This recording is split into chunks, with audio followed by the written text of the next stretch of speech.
Šeit redzami daži fragmenti no 10. oktobra 2021. gada īsās satikšanās ar maniem bērniem, savu bērnu tētim, Marekam, Markusam.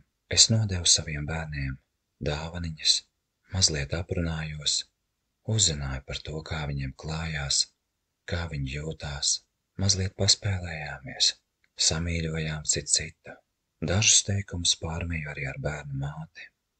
Viss bija mierīgi, un tā apmēram pusstundu, līdz kamēr pienāca brīdis, lai dotos projām. Tad ieradās Kristīnas māsa Ilze un draudēja ar izrēķināšanos, solot uzsūtīt man institūcijas un policiju, kas arī noveda pie nemierīgāka atvadīšanās laika no manas ģimenītes.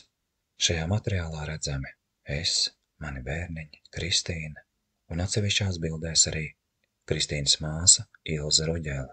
Kādā no nākamajiem materiāliem es nosūtīšu arī atsevišķus video materiālus no tiem īsajiem brīžiem un arī atsevišķi audio ziņu, kur dzirdamas manu bērnu balsis, es pats, Kristīna un pēc tam arī Ilze, kura iesaistījās un radīja strīdus situāciju.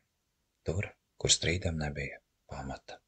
Skumji, ka pat pēc 10 mēnešiem atbraucot pie bērniņiem, lai uzdāvinātu viņiem dāvanas, lai pateiktu kādu labu vārdu, lai uzzinātu viņu patiesās vajadzības no viņiem pašiem un bērnu mātes, tas viss tagad tiek vērsts pret mani, un kādi gan man paliek ceļi, lai parūpētos par bērniem, ja diemžēl bērnu māte no saziņas izvairās, kā to apliecināja viņa arī vakardienas sarakstē ar mani.